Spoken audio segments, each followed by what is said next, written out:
Final thoughts on the Oscars? Oh, geez, we're still talking about the Oscars? Okay, sorry, never mind. All right, never mind. That's so yesterday. All right, I apologize.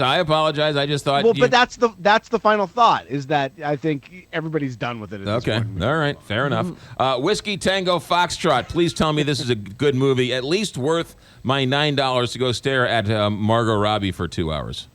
It absolutely is, and she's unfortunately only in it for maybe 15 or 20 minutes or so of the movie. But Tina Fey is great on television with 30 Rock, hosting the Golden Globes and Saturday Night Live. But when it comes to movies, she's been really hit or miss, and mostly miss, I think, over the last 10 years. I agree, Jason.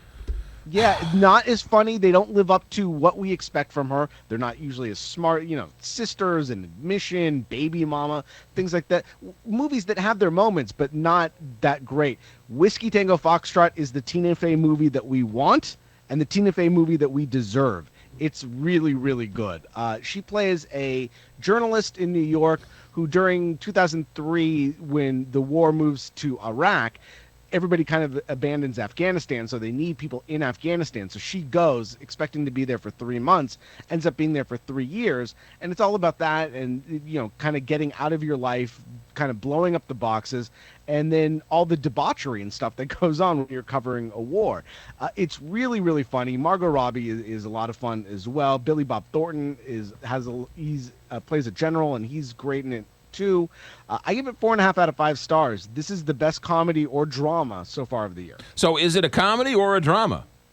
It's both. I mean, it's very funny. It's not a comedy in the sense of, these categories kind of tough. Like everybody was calling The Big Short a comedy, right, last year.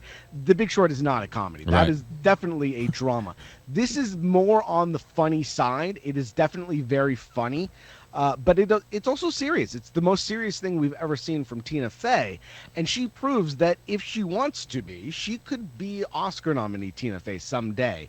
If she makes the right choices. This is one of the right choices, and this film, it's worth noting, was written by Robert Carlock, who is her writing partner on 30 Rock and Unbreakable Kimmy Schmidt, which is a show they both produce on Netflix. This is the first movie that he's written and the first movie that they've done together. I think they need to keep doing these kinds of things together because this one actually works. All right, Jason, we got time for one more. Zootopia or London Has Fallen? You pick. Zootopia, because I didn't see The London Has Fallen. All right, I don't think anybody else needs to either. But Zootopia is going to be the one that wins the weekend. It could be record-breaking. This is a Disney film, animated adventure. Animals basically live as humans. They build cities. They have subways. They have a lot of fun with that kind of premise. It stars the voice of Jennifer Goodwin from Once Upon a Time. She's a bunny who wants to be a police officer. Jason Bateman is a fox who the two of them team up together. I give this about 3.5 to 4 stars. It's a lot of fun. It's very funny. Parents will love it just as much as kids. The animation is incredible. The fur, how they do the fur, I have no idea, but it's fantastic. Jason Nathanson, have a good week. Thanks for checking in. You too. 626, Big 550, KTRS.